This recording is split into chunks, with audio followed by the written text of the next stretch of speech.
very, very deep charge unit which will run all day. You can turn it off and leave it for hours. I mean hours. And you can come back, no power on it, and you turn the ignition on, hit the key, instantly that the vacuum goes onto that unit. It is a charge unit. It runs. It starts. You leave it overnight, and somewhere around about 3 o'clock in the morning, the unit seems to go dead by itself. You can run it up to 12 o'clock at night, and the vehicle will still start. Go out at 12 o'clock. Don't run it all afternoon. Go out at 12 o'clock at night. Hit the key. Causes a vacuum straight onto the unit. No power connected to it. It'll start. I don't know what. It'll start. But you leave it till the morning. There must be something in the air, or the cooling, or the actual magnetism in the earth, or something like that. Flattens it. You understand? We have done some experiments by hooking up a 1.5 battery, DC battery.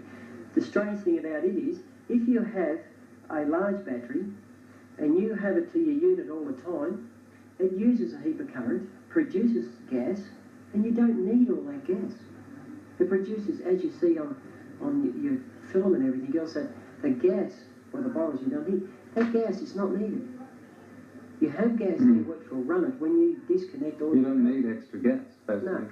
So if you have a big battery, it will use it, and if you leave a big battery connected to the unit and turn your motor off with the current going in, it will only take 10 minutes or more, and your battery out here will be dead. But you hook up a little 1.5 volt battery, and you can leave it on there for as long as you like, and it does not affect it doesn't flatten it. It doesn't use anything. It holds the potential over the unit. That 1.5 volt battery does not produce any gas while it is connected to the unit. Not enough current. But it holds potential on it.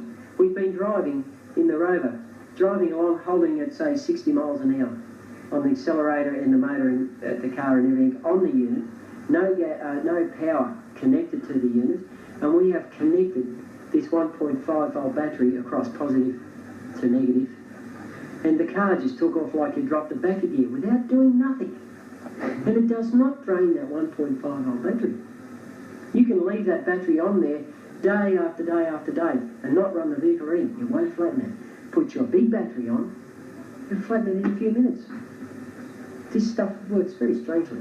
Well, you're saying that the 1.5 volt was working really well, and that as soon as you put the 12 volt on, it was dropping the 12 volt out?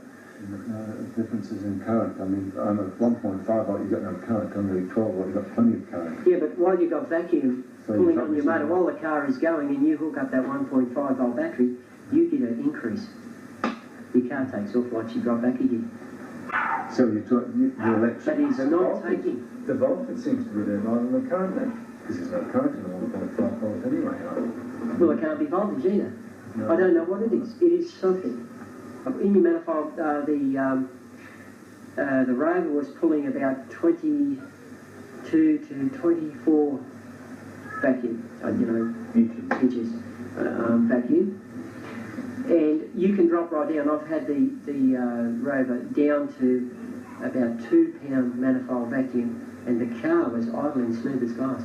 You put on petrol and you drop down under, say, 12. Your motor don't go anymore. She stopped. But I've had them running on 2 pound manifold vacuum, not with the acceleration open, with the motor just stalled right down to that, and the car is still going smooth as glass.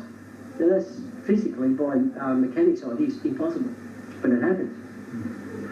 While you're idling, the polythene unit was level. When you increased acceleration, normally, logically, the unit, by a heavier vacuum pulling on it, should have sucked the unit in. This didn't occur. The unit expanded. Tremendous. It's expanded tremendous. That's on tape too. And by doing that, what was happening was the unit was producing more gas than what was needed. And it seemed to be pulling off under atmospheric pressure. A unit puts out a certain amount of pressure, which you can regulate, and You know, you can check and everything. Now, if you have vacuum, you pull off a certain amount of gas. But between vacuum and atmospheric pressure, there's a difference. In the unit, it seems that the motor wants to pull off under vacuum, but it doesn't seem to use any of that other gas, what comes off under atmospheric pressure. So when you cause a vacuum on there, you think you can't even out by pulling atmospheric plus vacuum. Why the polythene units expand is because what it'll get off under pressure, atmospheric pressure, doesn't use any of it for some reason, and that expands the unit, and that's why it's so dangerous, because there is so much pressure you can get off those units. And it's more than just what you can regulate off atmospheric pressure, because when you put a vacuum on, you remove the 57-pound pressure, atmospheric pressure. And there is a great big assistance of that gas coming off after that, without vacuum. So we've got our gauges set here now at naught, but we have our gauges here for our pressure here now is set at naught. But we have the 57-pound in these things. Whatever the pressure is on us now is removed under vacuum. The vacuum can pull off what it needs. The unit can produce gas of its own accord without any current input. If you put in current input, and you put, which causes a heap of gas, and you put vacuum, which you've seen on the tape, it produces its own gas under vacuum when the unit is charged. It's only using what it vacuums. There is a mile of gas you can see on tape there in the unit being produced under your battery, under charge, or under your normal pressure. When that pressure is removed, there is a super release, and that expands the unit out tremendously. You become very, as it's on tape before, you become very inefficient. When you back off from the accelerator, that expansion of the polythene unit then transfers into your motor. If you want to slow down, what happens is you can't. Because you back off in the accelerator, that stops the vacuum on the unit. That stops that pressure sucking. Your car doesn't slow down like it normally does on petrol. That pressure, expansion, transfers into the manifold, and your car just keeps going, and you go for the brakes, there's no manifold vacuum brakes. They're gone. With a solid unit, you don't get any extra expansion of gas at all. And when you back off in the accelerator, your car does a nosedive. She just slows down like you rip the brakes on, without touching the brakes.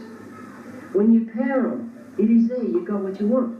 You can have it with the current or without the current. It makes no difference. It's very strange. Solid unit is the way to go. But if you've got any flexible hose or any flexible unit, whether it's thin stainless and anything. Any flexible hose, you do have about how much? Well, on the tube, from the manifold, I was running a tube. I don't care what type of tube you use. It can be any metal. It can be copper. It can be stainless. It can be brass. I don't care. It doesn't matter, because there's no pollution from your motor backwards, because your motor is negative, but your unit is positive. And if you join a metal hose from your manifold or carbide to the It's got to be that way. You can't have a negative exterior to the unit. So you can have this. Yeah, but see, what other people have with my ideas, me explaining them to them, what they've done on their own is run metal, thinking that it's the wrong way to go, hook metal tubes up from the unit, which were positive, all the way down nearly to the motor, and then put in a tube. It didn't work, because apparently the gas and everything else what is coming off, it's splitting from negative towards positive. They say it is a positively charged, what do you call it? Filter. Whatever is coming off is supposedly, so other people have said, without mentioning it, it is positively charged. Now, if it is that way, and it's trying to then get to a negative, it's been split from a negative out. It does not go to a positive, because off your positive walls, gas comes off in. Off your negative, gas goes out. It is not a magnetic attraction from negative towards positive. You can see on film there, it comes off and goes off, goes away. If you bring them in too close, they fight each other. They cause a barrier where both of them just can't get off. So it's not this one pulling that one to there, or this one pulling that one to there. They are separated, they want to get off. If they are a positively charged particle, they are looking for a negative to flow down. If you run a positive tube all the way from your unit down towards your motor and put in a small bit, right up there is neutral. There's no water, there's no current, there's nothing on that. The current stays in the water. Between your negative and your positive, it stays in the water because negative is not connected to the positive. So that thing there is a positive. And apparently what happens is a gas seems to attract straight to the wall, it's gone. But if you have a negative from your motor back to very close to the unit, that is a negative. And if it is a positive, I don't know any of these things, it's all experimental. If that is, this is the way I've had it working. If it's a negative tube, the positively charged things seem to see it up that line. And they jump towards it, they don't blend into it, they just get a grease lightning slip straight through down into the motor without any restriction.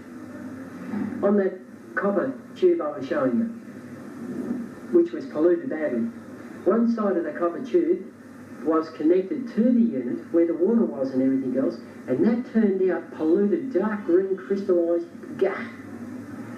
That far further up the tube was clear and clean because it was not down near where the positive charged stuff is. So your copper, if you say it pollutes, it only pollutes on the positive side. But it has to be a solid piece, right? Solid. If it can expand or contract, when you put the vacuum onto the motor, it will suck in because it's not producing any gas. But if your unit, like a polythene one or anything else I've showed you there, if you have a unit which the plates in it aren't strong enough to put off the gas you need, you should have that little bottle put on this now to sort of show. The bottle, because it only had very thin wires, would run the car and would stay expanded, or it'd stay to its size while you're idling. When you accelerated, the very soft wall plastic cordial bottle went in because those plates could not put off the gas to compensate. But when your plates are big enough and strong enough to put off all the gas you want, then it doesn't suck in. It expands and becomes very dangerous. The sucking in would be great. Your motor wouldn't run because you run out of gas, it's not sufficient. But when you've got too much, and you'll never ever hit, with that you'll never hit the right plates under an expandable unit to compensate for each running of the motor. You would hit, you'd hook it up and be either idle or halfway or full revs or whatever. You would never be able to strike it and keep anything to be able to accelerate and de-accelerate. That's where the stainless one does everything. Solid stainless does everything. If you have soft stainless, forget it too. We've already had that. You've seen the unit build some tape there. Very thin stainless expands. And that's worse, more dangerous, because it is solider. And if it lets go, it's gone. She just rips you apart. You've seen balloons go off. We've got them in a very flexible rubber container. The gas is sealed in there. But when it gets out, it just doesn't, there's a great big rigging. You have your hands close to it, take your hair off your hands. It's not the gas, it's not a flame inside it, it's the inrushing. It causes it straight in. You get your balloon back, it tears it. So if this gas goes off, and it's pressurised there, it's trying to get out, but as soon as it can get out and it meets a bit of air, bang! The polythene units I've seen expand out. You can't. I don't know how much pressure you reckon you can push by a thumb on one of those lids of that polythene stuff, but I reckon you could push 40, 50 pounds. Even if you stood on it, you wouldn't bend it out. Now, hooked up to vacuum of the motor, those lids, I've had them expanding out an inch to an inch and a half. There's no way in the world you can get that amount of pressure. You take that unit, seal it off down to a gas station, and you put the air hose on there, and you can build up 100-pound pressure. And I bet you that lid won't bend out the way it was under there. Imagine that gas getting out. If it just split and got out, it would take everything. Gone, mate. No worries. So don't use it. Mm.